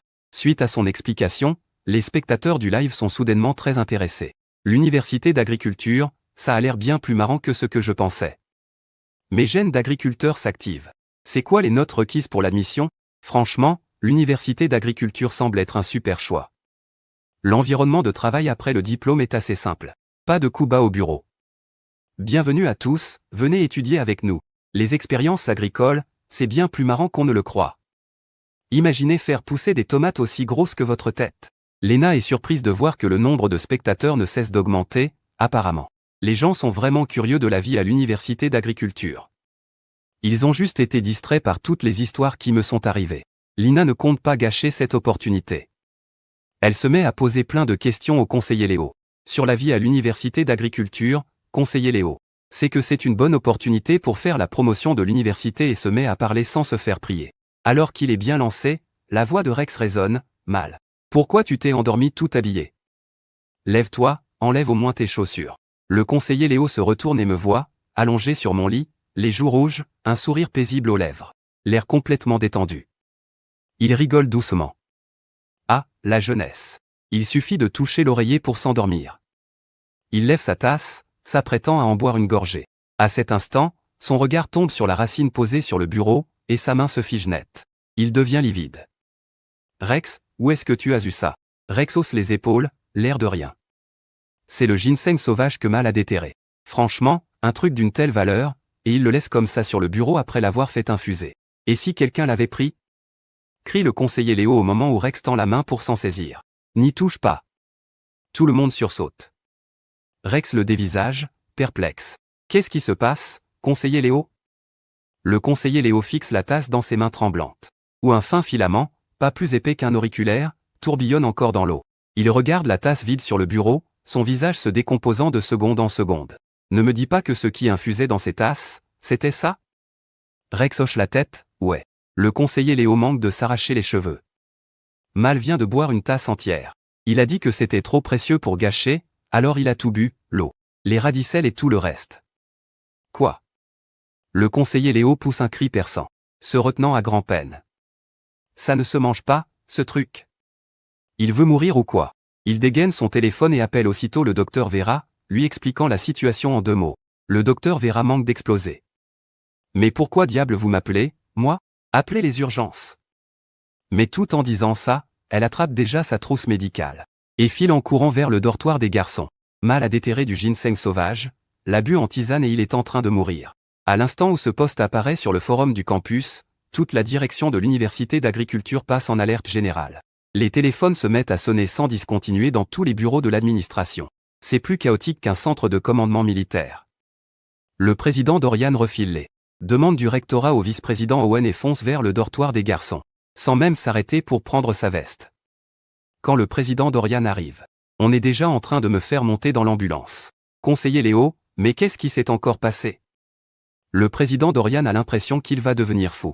Ça ne fait que quelques jours, comment peut-il y avoir une nouvelle crise? Le conseiller Léo est trop secoué pour parler, il bafouille. Président Dorian, parlons dans la voiture. Venez avec nous cette fois. Lina et John ne peuvent pas monter dans l'ambulance. La nouvelle s'est répandue que c'est Mal qui a été empoisonné, et une foule de spécialistes médicaux a déjà réquisitionné toutes les places disponibles. Avec le président Dorian et le conseiller Léo embarqués dans sa voiture, Lina sent une vague d'excitation qu'elle peut à peine contenir. L'audimat était en chute libre depuis des jours, et toute l'équipe était sur les nerfs. Elle m'avait presque classé comme une histoire du passé, et voilà que je lui sors un coup pareil. Elle est sincèrement émue.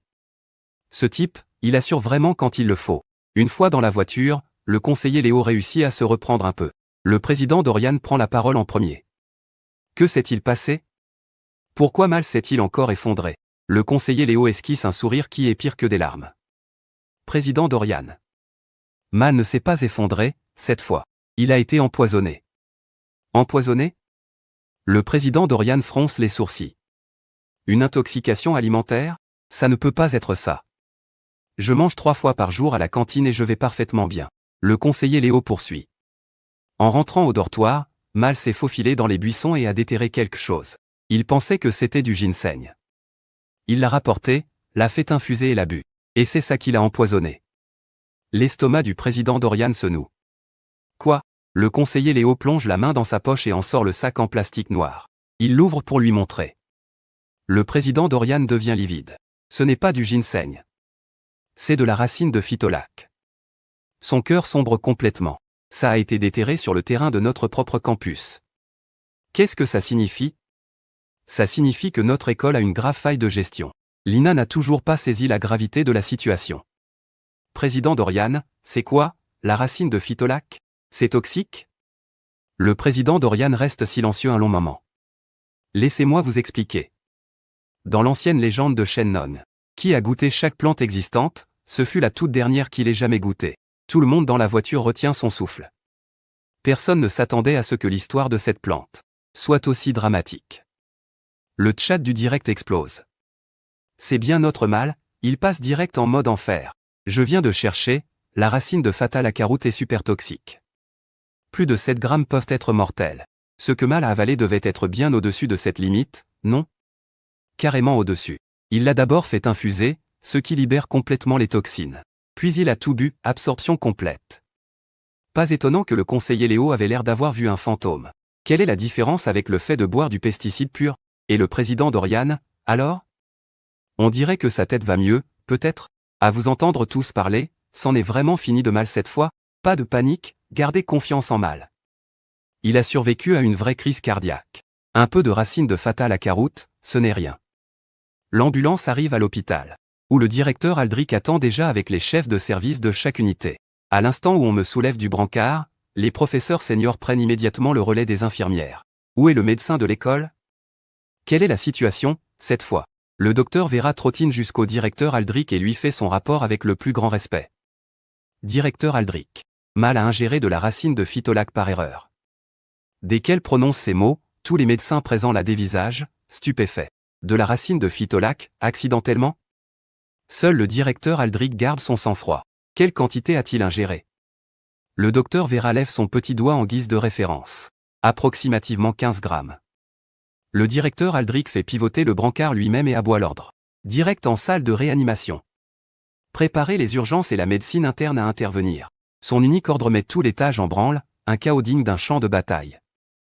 Puis, sans prévenir, je vomis une énorme giclée de sang noir, imbibant instantanément le devant de ma chemise. Cette vision les fait tous reculer d'horreur. Directeur, le patient vomit des caillots de sang. Le cœur du directeur Aldrich se serre. Vomir du sang est une chose. Mais des caillots. Est-ce que ça veut dire que ses organes sont déjà en train de lâcher? Directeur, son rythme cardiaque est tombé à 43. Directeur, sa saturation en oxygène est descendue à 35. Les mauvaises nouvelles n'arrêtent pas d'arriver. Chacun de mes signes vitaux est en chute libre. C'est seulement maintenant que le directeur Aldrich réalise que mon cœur puissant fait circuler mon sang bien plus vite que celui d'une personne normale. Ce qui signifie que les toxines se propagent dans mon corps à une vitesse qui ferait paraître un cas ordinaire bien lent. Pour la première fois, le directeur Aldrich ne sait pas par où commencer. Les constantes de Miles sont bien trop mauvaises. On ne peut pas le stabiliser comme ça. Lavage gastrique, immédiatement. Et posez-lui une intraveineuse, maintenant.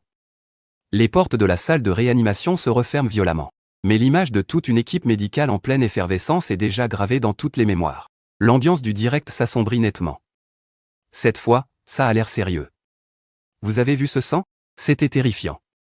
C'est la plante qui a eu raison de Chenon lui-même, à quoi vous vous attendiez? J'ai travaillé dans un hôpital.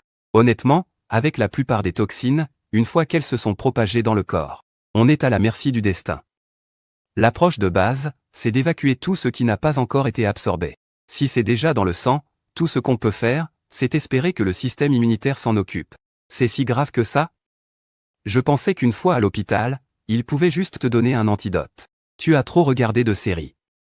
Le poison, c'est un des trucs les plus violents qui existent. La plupart du temps, il n'y a pas d'antidote spécifique. Cherchez Eddie Clorvaux un de ces jours. Ce truc-là, il n'y a vraiment rien à faire. Et le pire, c'est que ça te laisse le temps de regretter, sans te donner aucune chance de réagir. L'audience du direct grimpe à 300 000 spectateurs. Un nouveau record. Mais cette fois, Lena et son équipe ne ressentent pas l'excitation attendue. Au début, ils avaient supposé que c'était bénin, qu'il suffisait de m'emmener à l'hôpital pour que tout aille bien. Maintenant, ils comprennent à quel point la situation est grave. Encore plus dangereuse que la crise cardiaque. Ils veulent de l'audience, mais pas comme ça. Pas sur le dos de quelqu'un qui souffre. Le conseiller Léo et le président Dorian portent le même fardeau. Surtout le conseiller Léo. Ses yeux sont si gonflés par les larmes qu'il peut à peine les ouvrir. Lui qui était un homme à la carrure imposante. Et à la volonté de faire. Et pourtant, en seulement quelques jours, je l'ai presque poussé à bout. Il en bave vraiment. 3 heures plus tard, les portes de la salle de réanimation s'ouvrent. Et on me fait sortir sur un brancard. Le président Dorian et le conseiller Léo se précipitent immédiatement. Comment va-t-il, directeur Aldrich? Le directeur Aldrich sourit. L'intervention a été un succès total. Toutes les toxines ont été complètement éliminées de l'organisme de Mal. Tout ce dont il a besoin maintenant, c'est de repos. En entendant cela, tout le monde souffle en même temps. Puis, ils me fixent tous avec la même expression étrange. C'était une racine lacérante extrêmement toxique. Il l'a fait infuser et il l'a bu. Et il est toujours en vie. Ça n'a aucun sens. Absolument aucun sens. Le public du direct est tout aussi abasourdi. Pas possible. J'étais sûr qu'il était fichu. Comment ça se fait qu'il aille bien? 3 heures complètes de soins d'urgence, et tu appelles ça d'aller bien? Ce type est un cas. Il passe son temps à faire des allers-retours à l'hôpital tous les 2 jours. Avec des problèmes graves à chaque fois. Quoi qu'il ait fait dans une vie antérieure. Il est vraiment en train de payer. Fragile mais increvable. Ses ancêtres doivent avoir des relations avec tous les juges des enfers. Ses ancêtres? C'est le premier étudiant de notre famille en 18 générations, il ne peut absolument pas mourir. En lisant les commentaires, Lena éclate enfin de rire. Même si mon empoisonnement était un accident vraiment terrible, voir la section des commentaires s'enflammer a étrangement calmé ses nerfs. Bien sûr, elle n'a pas oublié son travail. Une fois que je suis poussé dans la chambre, elle s'avance immédiatement. Mal. Comment vous sentez-vous en ce moment? Je souris à la caméra. Je me sens super bien. En fait, j'ai vraiment bien dormi. Tout le monde dévisage mon visage souriant avec une totale incrédulité. Tu n'as aucune idée que tu viens de frôler la mort, n'est-ce pas? Tu crois que tu faisais juste une sieste. Lena me l'annonce doucement. Mal, ce que tu as déterré dans les buissons, ce n'était pas du ginseng. C'était de la racine de l'achat mortel, extrêmement toxique. Je réponds avec désinvolture, pas du tout dérangé. Vraiment? Alors ce n'était pas du ginseng, finalement. Eh bien, c'était génial pour dormir. Honnêtement, c'est le meilleur sommeil que j'ai eu depuis longtemps. Lena est de nouveau sans voix. Comment peut-elle interviewer quelqu'un comme ça? Il refuse de suivre le scénario qu'elle avait prévu pour me guider vers un moment de réflexion. Me faire reconnaître la gravité de la situation et dire quelque chose comme « Je regrette vraiment ». Finalement, elle reprend son sérieux et offre un véritable conseil. Rappelant aux internautes de ne pas simplement enfourner tout ce qu'ils voient dans leur bouche. Cependant, je n'ai aucun regret et je qualifie la plante mortelle de super somnifère. Lina, ça va? Tu as mal au ventre? Lina balaie la question d'un geste. Non, je pensais juste à quelque chose de désagréable. Mal, allonge-toi et repose-toi. Le médecin a dit que tu avais besoin de repos, d'accord? J'obéis sans hésiter, je m'allonge et je ferme les yeux. On dirait que je me suis endormi, mais à l'intérieur, je suis en pleine effervescence. Je ne m'attendais pas à ce que la tâche d'empoisonnement soit aussi simple. Je m'étais mentalement préparé à une agonie. Au lieu de ça, je me suis juste senti un peu somnole. Je me suis allongé, j'ai fermé les yeux, et quand je les ai rouverts, c'était fini. Pas étonnant que les anciens empereurs appelaient le poison une mort accordée. Partir de cette façon est vraiment bien moins douloureux que la plupart des alternatives. Mal, tu te reposes? Est-ce que je peux t'apporter quelque chose à manger? Je peux commander une livraison. J'ouvre les yeux et je découvre le président Dorian et le conseiller Léo debout à mon chevet. Le conseiller Léo, autrefois si dur, a les yeux si gonflés d'avoir pleuré qu'il ressemble à une personne complètement différente. Le président Dorian, autrefois si plein d'énergie, a maintenant des cheveux gris visibles sur les tempes et paraît des années plus vieux. Je ressens une pointe de culpabilité. Je suis désolé, président Dorian, j'ai encore fait des miennes. Le président Dorian m'interrompt d'un geste de la main. Mal, que dis-tu? Tu ne nous as pas déçus. Au contraire, c'est nous qui t'avons déçus. Je cligne des yeux. Le président Dorian fait un signe de la main. Et le conseiller Léo sort immédiatement une enveloppe épaisse et un certificat, juste devant la caméra. Le président Dorian place l'enveloppe et le certificat dans mes mains. Mal. Sans toi, nous n'aurions jamais découvert une faille aussi grave dans la gestion de l'école. Planter des herbes et des plantes dans les buissons du campus a été interdit à maintes reprises. Et pourtant, tant d'étudiants continuaient à traiter cela comme un problème mineur. Mais après ton empoisonnement, j'ai immédiatement mobilisé tout le corps enseignant et le personnel pour une campagne d'urgence de sensibilisation à la sécurité dans toute l'école. Maintenant, l'impact a été remarquable. Bien. Alors, j'ai mangé accidentellement de la racine de phytolac et l'école fait de moi l'exemple numéro 1 de ce qu'il ne faut pas faire. Je baisse les yeux sur le certificat. Il est écrit, intrépide face au danger. A testé le poison avec son propre corps. Même avec mon toupet, je sens mon visage s'empourprer. Quelle honte. Je me suis empoisonné accidentellement par pure curiosité, et maintenant, avec la version du président Dorian, je suis en quelque sorte un contributeur à la culture de la sécurité de l'école. Président Dorian, je ne mérite vraiment pas cette récompense. N'importe quoi.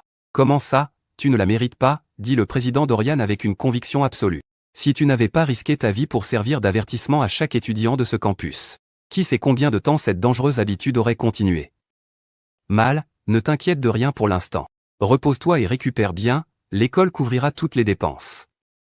Ça, c'est ce que j'aime entendre. Avec ces mots, je peux me détendre. On dirait que mes frais médicaux sont de nouveau couverts. Au moment où je pense que le président Dorian a fini et s'apprête à partir, ses yeux deviennent soudainement rouges et des larmes commencent à couler sur son visage. Ce changement soudain laisse tout le monde stupéfait. Qu'est-ce qu'il fabrique, maintenant? Il pose une main sur mon épaule. Et il s'adresse directement à la caméra avec une profonde émotion, ce que beaucoup d'entre vous ignorent peut-être. C'est que Mal est orphelin. Il a étudié de toutes ses forces et a réussi à sortir d'une institution d'aide sociale entièrement par ses propres moyens. Je ne l'ai appris que ce matin, par le bureau des inscriptions. Mal, à partir d'aujourd'hui, l'université d'agriculture est ta maison. Et je suis ton aîné. Je n'ai vraiment rien à dire. Il est encore plus sans gêne que je ne le pensais. Ça fait à peine une journée que je suis à l'hôpital et il est déjà en train de monter une campagne de com autour de moi. Comme prévu, l'expérience l'emporte toujours. Non, il faut que je trouve un moyen d'en tirer profit. Je ne vais pas le laisser m'utiliser gratuitement. Je suis en train de calculer mon prochain coup. Mais pour Lena, ça doit donner l'impression que j'ai sombré dans une profonde tristesse. Elle a les larmes qui lui montent au nez et couvrent sa bouche, les yeux embués. Ainsi pauvre garçon. Non seulement fragile et constamment malade, mais en plus orphelin par-dessus le marché. La section des commentaires du direct explose. La corde casse toujours à l'endroit le plus fin, le malheur frappe toujours ceux qui peuvent le moins se le permettre. Je l'avais remarqué avant. Le sourire de Mal est éclatant, mais il y a toujours eu quelque chose d'un peu triste derrière. Il s'avère que mon intuition était bonne. Pauvre gamin. Je ne peux pas faire grand-chose pour aider. Mais je peux liker et partager. Je pensais que ma situation était difficile, mais en fait, la sienne est pire. Tiens bon, mec, ça va aller mieux. En lisant ces commentaires, je suis encore plus perplexe. Comment suis-je soudainement devenu le protagoniste d'une tragédie? Je ne pleure même pas, alors pourquoi tous les autres le font? Lena tend le micro et interviewe le président Dorian, tout en retenant ses larmes. Sa voix se brise tout du long. Elle s'essuie les yeux plus d'une fois quand elle pense que personne ne la regarde. Le président Dorian parle avec une conviction inébranlable, étant donné la situation particulière de Mal. L'école a déjà soumis une demande au ministère de l'Éducation pour une bourse spéciale pour difficultés financières en son nom. Mal, tu peux être tranquille, et tous ceux qui nous regardent aussi. Même si le ministère de l'Éducation ne l'approuve pas, notre école la financera de sa propre poche. On s'occupera de Mal. Le direct est inondé de commentaires dès qu'il a fini. Que les gens bons soient toujours bénis. Ce président est un homme vraiment bien. L'université d'agriculture est une très bonne école. Je regarde depuis le tout début. Ce président, il est vraiment exceptionnel. Ses cheveux ont blanchi à cause de la situation de Mal. On trouve rarement un directeur d'école aussi responsable de nos jours. Quelqu'un connaît son nom. Je veux écrire une lettre de recommandation au ministère de l'Éducation. Il s'appelle le président Dorian. Vous pouvez trouver son profil en ligne. En lisant le flot d'éloges à son égard. Le président Dorian ne peut réprimer un petit sourire en coin. Bien, mission accomplie. Avec autant de spectateurs chantant publiquement ses louanges, même si le ministère de l'Éducation envoie quelqu'un pour enquêter, il est bien protégé. Le président Dorian me tapote la main et adopte naturellement un sourire chaleureux et bienveillant. Mal, la vie est peut-être pleine d'épreuves. Mais après la pluie vient le beau temps. Concentre-toi sur ta guérison. L'université d'agriculture sera toujours ton plus grand soutien. J'arrive à esquisser un mince sourire et hoche la tête pour montrer que je comprends. Ce vieux renard est vraiment d'une autre trempe. Après avoir accompagné le président Dorian et le conseiller Léo, Léna, qui est d'une nature émotive, se met à pleurer encore plus fort. Sa façon de me regarder est exactement la même que si elle regardait un chien errant sur le bord de la route. Je sais qu'elle part d'une bonne intention, mais ce n'est vraiment pas la peine. Ça en arrive au point où une infirmière entre pour changer ma perfusion, et entend Léna sangloter avant même d'ouvrir la porte. L'infirmière pense qu'il m'est encore arrivé quelque chose de grave, et pousse presque un cri. Elle finit par devoir demander à Léna de sortir pour se calmer d'abord. Avant même que je puisse reprendre mon souffle, le directeur Aldric entre, suivi de quelques médecins. Mal. Comment te sens-tu? J'ai la poitrine un peu serrée, je réponds. La poitrine serrée? Le directeur Aldric fronce les sourcils. Ça ne devrait pas arriver. Les toxines devraient être complètement éliminées de ton organisme. Je soupire. Ce n'est rien. J'ai juste pensé à quelque chose de triste et ça m'a serré le cœur. Les spectateurs du direct pensent que je repense à mon passé tragique et inondent le live de cadeaux. Mais la vraie raison pour laquelle j'ai le cœur lourd, c'est que le système vient de me notifier à nouveau. Ce foutu système ne me laisse vraiment jamais un instant de répit. Le directeur Aldric sourit et m'offre quelques encouragements. Essaie de voir le bon côté des choses. Ne te laisse pas entraîner dans une spirale négative. Prends cet empoisonnement, par exemple. C'est une chose terrible, mais en surveillant la réaction de ton corps, nous avons recueilli une quantité énorme de données de recherche précieuses.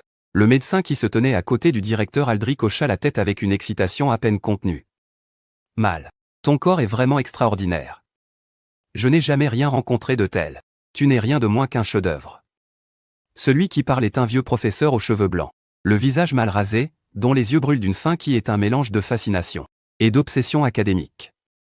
Ce regard me donne la chair de poule. Je me mets instinctivement sur mes gardes. Remarquant ma réaction, le directeur Aldric intervient rapidement. Mal, détends-toi. Ce qu'il veut dire, c'est que ta constitution physique est exceptionnelle. Exceptionnellement exceptionnelle. Le directeur Aldric me tend alors 2 rapports médicaux.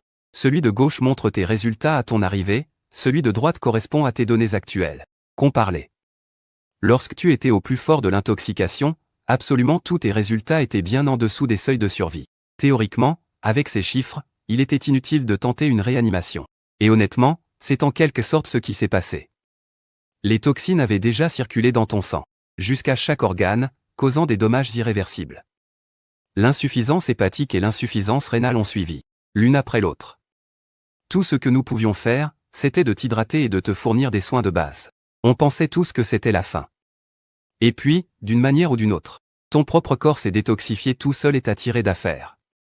Le directeur Aldric annonce cela d'un ton calme et détaché, mais les spectateurs du direct se sont déjà fait tout un film dans leur tête. Est-ce que le directeur Aldric est en train de dire qu'en gros, ils n'ont pas fait grand-chose et que Mal a survécu tout seul? Pas possible. Comment c'est possible? Comment il n'est pas mort? C'est comme ça que ça marche, un empoisonnement. Sauf s'il y a un antidote spécifique, une fois que la toxine se propage dans le corps. Tout ce que tu peux faire, c'est compter sur le foie pour l'éliminer. C'est pour ça que la première chose qui lâche quand quelqu'un est empoisonné, c'est toujours le foie. C'est l'organe responsable de la décomposition des toxines. Une fois que le foie lâche, la personne y passe. C'est un truc de fou. Donc, pendant que Mal dormait, son système immunitaire était en train de tout défoncer. Après avoir entendu l'explication du directeur Aldric, Je comprends enfin pourquoi ces médecins n'arrêtent pas de me regarder comme ça. Heureusement qu'on vit dans un état de droit, sinon je pourrais vraiment finir sur une table de dissection. Directeur Aldrich, alors, qu'est-ce qui vous amène exactement? Le directeur Aldrich sourit et fait glisser quelques documents vers moi. Nous aimerions accéder aux données de surveillance de ton séjour à l'hôpital et effectuer quelques tests supplémentaires. Cela concerne tes informations médicales personnelles, nous aurons donc besoin de ton consentement et de ta coopération. Voici les documents de coopération. Prends ton temps pour les examiner. Si tu acceptes, nous te transférons une compensation pour la recherche de 100 000 yuan dès la signature. 100 000? Je suis sincèrement ému. Non seulement il ne va pas me découper en morceaux, mais en plus, il me paie 100 000 yuan. Quel homme! Je prends les documents et les lis attentivement. C'est une habitude que j'ai toujours gardée. Peu importe à quel point la personne qui me tend un contrat est digne de confiance, je lis toujours chaque mot. Dans une société régie par la loi, une promesse verbale et un contrat écrit sont deux choses très différentes. Ce n'est qu'après avoir confirmé qu'il n'y a aucun problème que je signe. Au moment où je finis de signer, le directeur Aldrich fait glisser une carte blanche vers moi. Je la fixe, perplexe. Qu'est-ce que c'est? C'est la carte dragon blanc de l'Alliance médicale. Valable dans tout le pays. Avec cette carte, toutes vos dépenses médicales peuvent d'abord être mises sur un compte. Si les résultats de vos examens et vos autres données s'avèrent être des références médicales précieuses, vos frais médicaux seront entièrement pris en charge, et vous pourriez même recevoir des bonus supplémentaires. Le chat du direct s'enflamme en entendant ça. Pas possible, cette carte a l'air dingue. C'est le légendaire passe-partout? C'est bien plus qu'un passe-partout. Une carte qui permet de mettre les frais sur un compte signifie que le profil personnel et les antécédents médicaux de mal seront partagés sur tout le réseau. Chaque hôpital du pays sera, de fait, à son service. C'est marrant, j'ai l'impression inverse. On dirait plutôt que c'est lui qui est au service de tous les hôpitaux du pays. Les spectateurs n'ont pas tort. La raison pour laquelle le directeur Aldrich me donne cette carte est précisément à cause de ma constitution inhabituelle, fragile, mais impossible à tuer. Pour une personne ordinaire, ce serait une malédiction, mais pour les chercheurs en médecine, je suis le spécimen ambulant le plus parfait qu'ils puissent espérer trouver. Très bien, Mal. Je vais vous laisser vous reposer. Prenez bien soin de vous. Document en main, le directeur Aldrich quitte la pièce. Allongé dans mon lit, je ne peux m'empêcher de penser que je me suis encore fait avoir. Mais honnêtement, ce n'est pas une si mauvaise affaire. Au moins, je n'aurai plus jamais à me soucier des factures médicales. Pendant les 2 jours suivants, je ne fais que manger et boire à l'hôpital, comme si tout était parfaitement normal. Pendant ce temps, le directeur Aldrich organise plusieurs examens et prises de sang. Et à chaque fois que les résultats tombent, lui et les professeurs entrent dans une frénésie d'excitation. Incroyable, absolument incroyable. Son corps a développé des anticorps contre la toxine de la racine de Phytolacca, directeur. Devrions-nous lui faire ingérer à nouveau une petite quantité de racine de Phytolacca, juste pour tester? Oui, directeur. Si les anticorps sont confirmés, cela pourrait être une avancée historique en médecine. Le directeur Aldrich me jette un coup d'œil, et je peux voir la tentation vaciller dans son regard. Le corps humain contient une vaste bibliothèque génétique d'anticorps potentiels. Selon les recherches, des anticorps contre pratiquement tous les pathogènes connus existent quelque part dans cette bibliothèque. Il s'agit simplement de les trouver à temps. La plupart des gens meurent avant que leur corps n'y parvienne. Le cancer reste incurable pour la même raison. La clé spécifique dans le corps humain qui permettrait de le vaincre n'a jamais été trouvée. Trouver cette clé, et le cancer cesse d'être une condamnation à mort. Maintenant que j'ai développé des anticorps contre la toxine de la racine de Phytolacca, le vérifier serait comme trouver cette clé exacte pour ce poison particulier. Et grâce à cette clé, il pourrait potentiellement développer des anticorps pour toute une classe de toxines similaires. Directeur Aldrich, pourquoi me regardez-vous comme ça? Je ne suis pas un rat de laboratoire. Le directeur Aldrich rit, gêné. Mal. Pas la peine de vous inquiéter. Nous ne ferions jamais rien qui dépasse les limites de l'éthique. Je suis simplement venu vous annoncer que vous êtes rétabli. Vous pouvez sortir de l'hôpital. C'est une excellente nouvelle, directeur Aldrich. Est-ce que je dois m'occuper moi-même des papiers de sortie? Le directeur Aldrich secoue la tête. Pas besoin, je m'en occupe. C'est incroyable. Avoir des relations à l'hôpital, ça change vraiment tout. Même pas besoin de m'occuper de ma propre sortie, je n'ai qu'à partir. Alors que je sors de l'hôpital, Lena me propose de me ramener à l'école dans la voiture de la chaîne.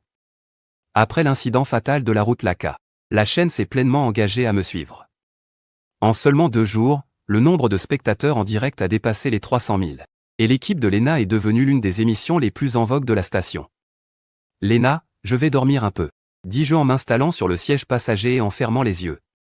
À ce moment-là, la notification du système retentit à nouveau dans ma tête. Digne. Félicitations, hôte.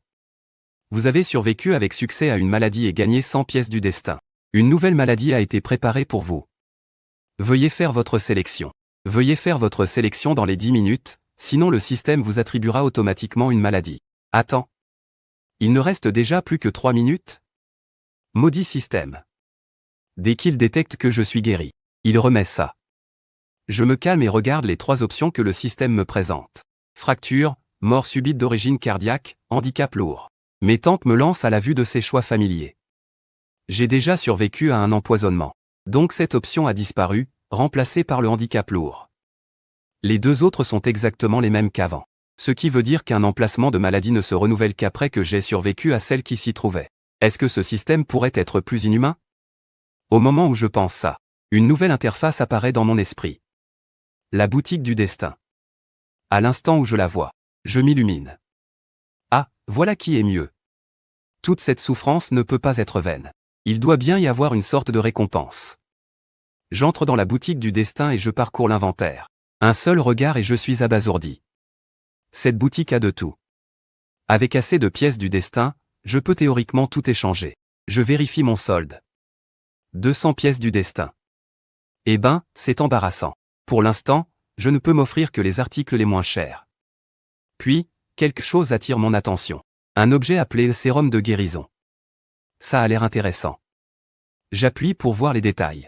Sérum de guérison, après utilisation, tous les traitements reçus dans l'heure qui suit voient leur efficacité normale décuplée. Prix d'échange, 50 pièces du destin. Je comprends. Avec ce sérum, mon temps de récupération est compressé. Et je peux sortir de l'hôpital plus vite. Ça, c'est vraiment utile. Certaines maladies impliquent des traitements atroces. Raccourcir le processus, c'est raccourcir la souffrance. Ça me suffit. Très bien, je le prends. Paiement confirmé. Félicitations. Le sérum de guérison a été échangé avec succès et placé dans votre inventaire. Avec la confirmation du sérum de guérison dans mon inventaire, je me sens plus détendu. Je regarde à nouveau les 3 options et je choisis le handicap lourd. Ça doit être mieux que la mort subite d'origine cardiaque. L'hôte a fait sa sélection. Prochaine maladie, handicap lourd. En lisant la notification, je sens un nœud d'angoisse dans mon estomac. Le système n'a pas précisé le type de handicap. Ça ne peut pas être trop extrême, non? Juste au moment où cette pensée me traverse l'esprit, un grand bruit retentit à l'extérieur et la voiture s'arrête brusquement. J'ouvre les yeux juste à temps pour voir un homme masqué foncer vers la voiture et frapper de toutes ses forces contre ma vitre. Je n'ai jamais rien vu de tel. Les gens sont-ils vraiment aussi instables de nos jours? Lena est aussi surprise et verrouille instinctivement les portières. Puis elle sort son téléphone pour appeler la police. Remarquant que je fixe l'homme du regard, Lena suppose que j'ai peur et essaie vite de me rassurer. Ça va aller, j'appelle la police. Restons dans la voiture et attendons. Elle dit ça pour me réconforter, mais elle est tout aussi tendue que moi. Parce que l'homme dehors s'énerve de plus en plus. Il se met à marteler la vitre de la voiture. Rien qu'au bruit de la vitre qui tremble sous ses poings, on devine la force de ses coups. Puis il se met à tirer sur les poignées de porte. Il donne un coup de pied dans le rétroviseur. C'est un vrai malade. John a gardé la caméra braquée sur l'homme tout ce temps. À travers l'objectif, on voit clairement que c'est lui qui a essayé de s'insérer illégalement dans la voie. Lena ne l'a pas laissé passer, et maintenant, l'homme a complètement pété les plombs. Les spectateurs du direct s'enflamment immédiatement. Mais qu'est-ce qui ne va pas chez ce type? C'est lui qui a enfreint le code de la route. Comment ose-t-il réagir comme ça? Des gens comme ça, il y en a partout. Mais je n'avais jamais vu quelqu'un d'aussi taré en vrai. La façon dont il a bondi de sa voiture. Complètement furieux. Je ne peux pas m'empêcher de rire. L'équipe de tournage dans la voiture est désemparée. Il pensait qu'il allait taper à la vitre 2 ou 3 fois et que ça s'arrêterait là, mais il ne fait que monter en pression. On dirait qu'on lui a injecté de l'adrénaline pure. Franchement, ça m'amuse. Je ne m'attendais pas à sortir de l'hôpital. Et à tomber directement sur une scène pareille. Au moment où je saisis la poignée de la portière, Lena m'attrape le bras, paniquée. Mal, qu'est-ce que tu fais? Je souris. Il a l'air bien remonté. Je vais aller le calmer. Lena me regarde comme si j'avais perdu la tête. Tu viens de dire qu'il est remonté.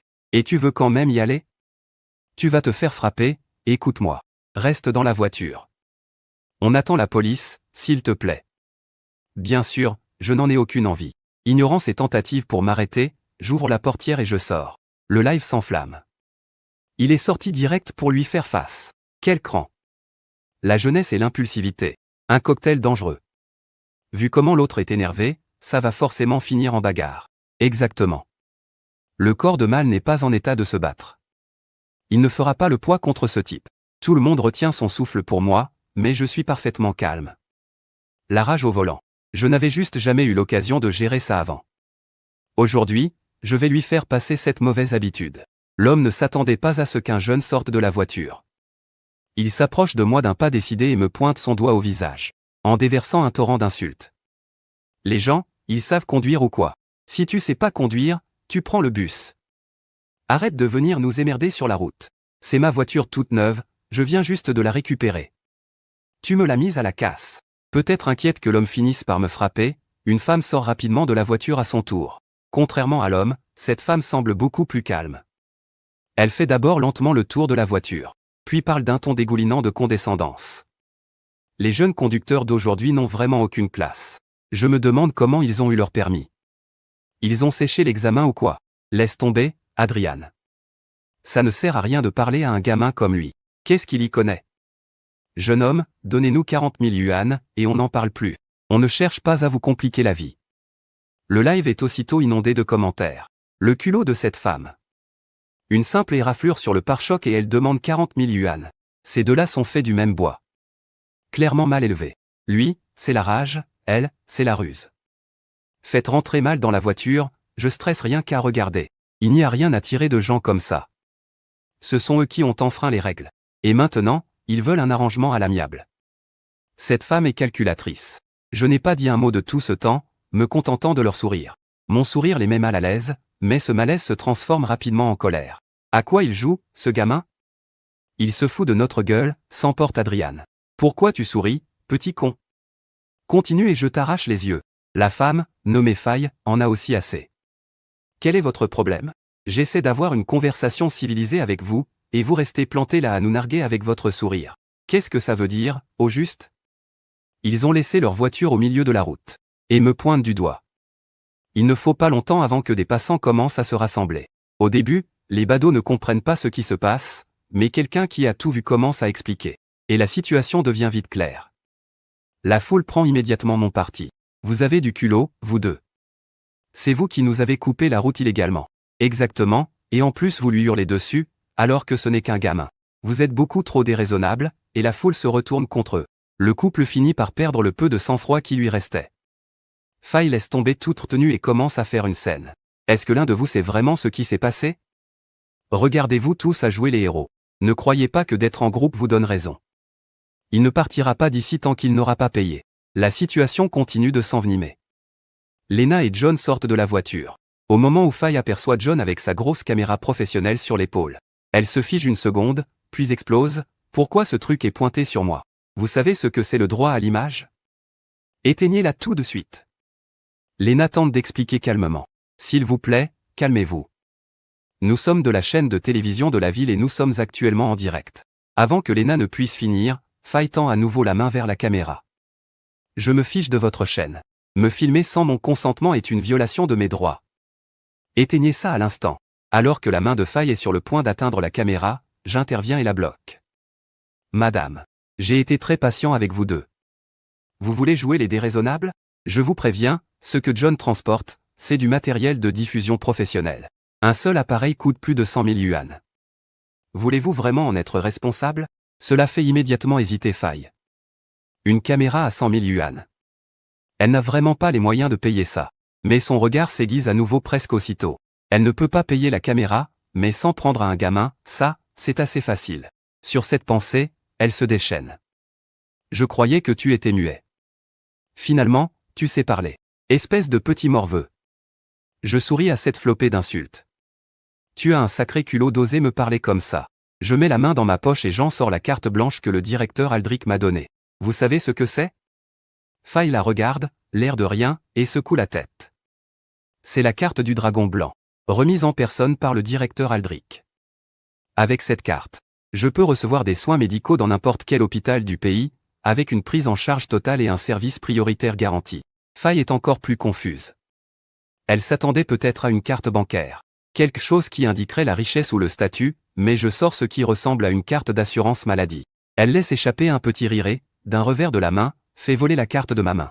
C'est quoi ce délire? Tu t'es échappé d'un hôpital ou quoi? Espèce de taré, ne me pousse pas à bout. Entendant la menace de Faye, Lena se place immédiatement devant moi. S'il vous plaît, calmez-vous. La santé de Mal est très fragile. Si vous levez la main sur lui, vous serez tenu entièrement responsable de ce qui arrivera. Je suis presque amusé. Me frapper, moi? D'où lui vient le culot de me parler comme ça? Je fais signe à Lena de s'écarter, puis j'avance délibérément mon visage. Allez-y, ne vous retenez pas. Si vous en avez le courage, frappez. Adrian et Faye deviennent tous les deux blêmes de fureur. Mais aucun d'eux ne bouge. Après tout, toute la foule a sorti son téléphone et est en train de filmer. Et il y a des caméras de surveillance partout. Un seul coup et ils le paieront. Les voyant se retenir, je laisse échapper un rire froid. Tout ce bruit pour découvrir que vous n'avez que de la gueule.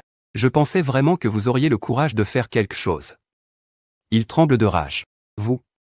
Je ne leur laisse aucun répit. Vous quoi? Soit vous agissez, soit vous la fermez. Arrêtez de vous ridiculiser devant tout le monde. Ma réplique met les spectateurs du direct en délire. Je ne m'y attendais pas. Bien que Mal soit fragile, il sait sortir les griffes quand il le faut. Absolument aucune pitié. Ne sous-estimez jamais la capacité d'un étudiant à vous clouer le bec. La grande majorité des commentateurs en ligne les plus virulents sont des étudiants. S'il n'était pas en direct en ce moment, je suis sûr que Mal y serait allé encore plus fort. Mal a un grand sens de la justice, ne vous laissez pas avoir par son corps fragile. Ce type a du cran. Il s'est approché de ce couple sans la moindre peur et ils n'ont même pas osé le toucher. Les spectateurs adorent ça, mais Adrian et Faye sont fous de rage. Adrian a toujours eu le sang chaud, c'est la seule explication pour qu'il soit sorti en trompe de la voiture. Au moment de l'accrochage. Et maintenant qu'il me voit le narguer ouvertement, il ne peut vraiment plus se retenir. Il s'avance vers moi, le poing serré. Gamin, ne crois pas une seconde que je ne vais pas te toucher. Au pire, te frapper nous coûtera juste un peu d'argent. Et l'argent, ce n'est pas ce qui nous manque. C'est clair?